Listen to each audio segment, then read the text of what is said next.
是的，我感觉喂我这个5只选出来，赢了直接被吹上天，输了直接下班。Hello，各位观众朋友们，大家好，我是英雄联盟 LPL 的解说泽源。Hello， 大家好，我是英雄联盟解说记得。我们今天呢将使用一个这个双边无畏征兆的模拟器进行1对1真实的台上 BP。怎么说，记得今天这个模式你有什么想法？然后我看了一下，就感觉这次的比赛就是我们可以期待有很多冷门的英雄会出现，像是在 Showmaker 已经是拿了中单，包含了他的招牌佐伊啊，还有像色提中单这些英雄，其实最近都已经在比赛里面看到了。麦先闭掉，然后我们点击 Ready， 好吧 ？OK， 好，待会儿见。好，加油，主教练！主教练们加油！好，我已经把这个麦给闭掉了啊！观众朋友们，跟大家说一下，其实我也有一个小心机，我在蓝色方先来弄。我把魁桑迪也变掉，现在我理论上要来扛这个复仇之矛的一个压力，但是我是可以利用换线来对抗的，好吧？我上单选手，大家不用多说，你们心目中的世界第一兰博就在我的队中，在我 Remember 队伍里面，所以我拿下这2个英雄。因为应付还有很多，我想先出中野，尤其配合上这2个，我决定先选一手这个 NOC， 然后再来一个很经典的这个阿罗拉。我不太想选发条，为什么呢？因为这个组合，说实话，我感觉如果直接选发条的话，可能中路碰到那种维克托什么的对线有点难受。来看一下上路位置，主要是我们这个是模拟，所以没有选手的对位，比较不能针对选手的英雄词去波比。哇，这手波比确实我已经没有边位了。我在考虑我这个列娜塔是不是按的没有那么的好啊？感觉这个确实没有做教练很久了。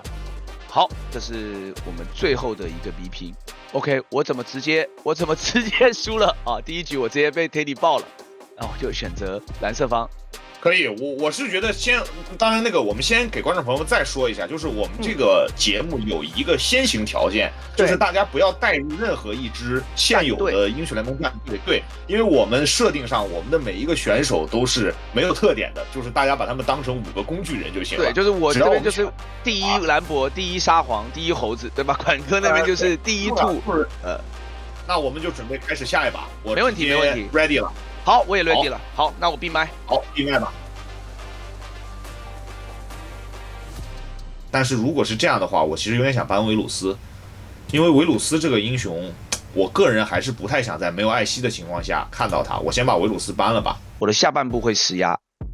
那其实我观察到，就是塞恩这个英雄哦，就在欧洲赛区跟在韩国赛区其实都是有出场的。要不我们把奎留到下一把，其实可以延却这把。打阿卡丽的话，又跟魏有不错的配合。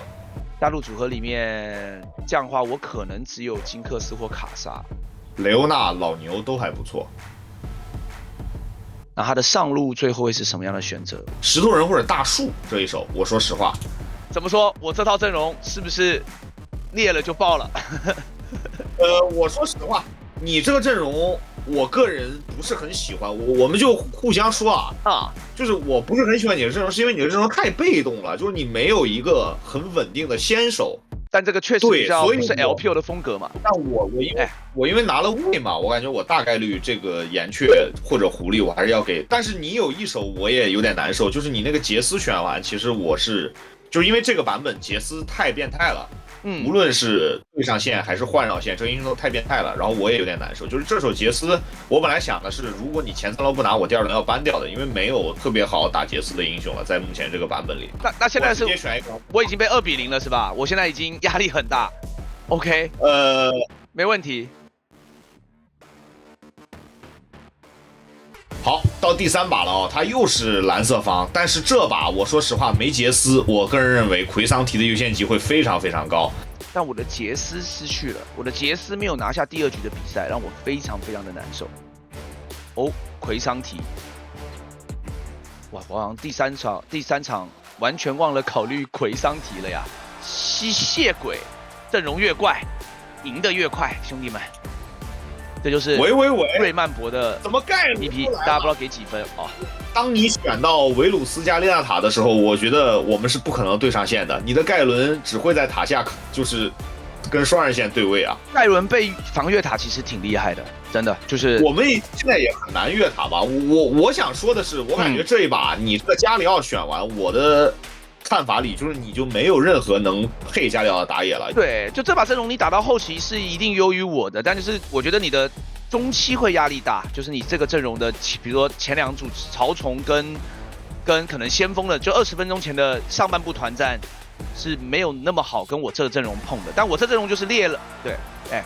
可以，我还是秉承着我之前那个原则，就是我的阵容一定要有一个比较稳定的开团嘛，所以我在辅助这个位置上，我在瑞尔和那个牛头之间犹豫了一下，但是我选牛头的原因也很简单，就是我后2手如果没搬千珏，万一拿个千珏的话，其实我这个阵容打千珏有点吃力。哇，这个我说实话，对于教练员来说考验很大呀，主要现在值得搬的英雄跟值得选的英雄越来越少了，就是值得优先的。而且在我看来，现在就是 APA 里面，我感觉火男或者是死哥这个就是更为偏门的了啊。这个板子上面有火男跟死哥，你来手爆弹也不是不行。我直接来手爆弹吧，兄弟，来爆弹还能断女枪大，就这2个。这个吧，这个在野区能跟他匹配一下，就只能这样了。我们这阵容，我感觉就是猪妹一被搬。龙女吗，管哥 ？OK， 我们的阵容怎么越来越怪了？我打到这会儿已经没办法了，我这把必须得说，就是因为所剩的英雄太少了，我能想象到在那个 BP 台上，就是互相都很明确的知道对方现在很想要什么，然后都会搬掉了。如果你女枪2楼不选，我要拿的。对，就这把，对，因为我有最大的组合嘛，对不对？但是最后我觉得这个鳄鱼在这个时间段如果能留到第4局，其实留给打鳄鱼的选择还真挺少的。40只没有了，压力很大。40只英雄消失了，来吧。OK， 来，不管加油，不管最后谁拿这个冠军，都要把冠军留在中国好吗？哦不，我们 First Stand 在韩国打，没有问题。能留到第5把选出来，我已经赢一半了，我都忘了还有这个，我看了半天，终于看到了，我感觉这个中野决胜局就是拼刺刀，家人们亮剑，他搬了进，我真的很想德子啊，我再搬个金克斯。好，那在这种情况下，下路我一定要先亮了，这样他就没什么选的了，他选的所有剩下的 AD 都打不过德子。但是他这个洛加德莱文他可能想选老鼠，我跟你们说。其实我有点想选老鼠，兄弟们，这把只能拼了。直接坚毅的眼神，我已经想到他的老鼠了。直接坚毅的眼神。那这家人们怎么说？戴恩跟他弄，还是选我想要选的胜？我知道完整体系的呀，家人们，我这个都天马行空的，兄弟们，这3度潜水艇体系的拉满，兄弟。可以。我们决胜局的 BP 已经进行完了。对，就是我前面玩到就是你后面看我的视角，我在第2、3楼的时候，我就大概已经想到下路最后会剩下老鼠跟德莱文，然后我当时说就是所有剩下的英雄你都打不过德莱文。对，我中路已经想好了就是拿圣达尼的坦克了，我就觉得你上路一定会是个坦克，因为你这个双 C 摆出来。那我胜如果有限，就看能不能抓。对 ，OK， 最后一局我的这个叫什么？奋力一搏，对吧？这个拼刺刀拼输了，没有打动裁判。你这个 BP 只能说确实红色方，我觉得通过这个模拟的无畏征兆，你还是有没有发现，就是说红色方的压力真的还是很大的。是，所以我们那个 LPO 我们自己赛区的淘汰赛阶段是就是前2局是。不会有 solo 选边，到了第5局 solo 选边，管哥你应该知道这个，就是所以那个压力会很大。你上去如果 solo 输了，然后红色方，然后 BO5 输掉了，我感觉那个 solo 的选手压力也很大，是不是这种感觉？是，确实是一个打团为主的版本。然后我觉得最后就是也再度提醒各位召唤师们，就是因为我们往年的国际赛，第1个国际赛都要来到 MSI 是已经时隔到就是到5月这个时候了，对吧？但是今年我们3月10号就有第1个国际赛跨赛区的一个大赛。可以让我们去欣赏这个电竞的一个美丽。千万别错过。那再一次感谢基德老师，今天我们给大家带来的这场模拟的双边无畏通告呢，就到这儿了。也希望各位持续关注我们接下来更新的节目，以及3月10号开始的第1个赛段的世界性赛事。那我们跟大家说一声再见吧，拜拜，各位观众，拜拜。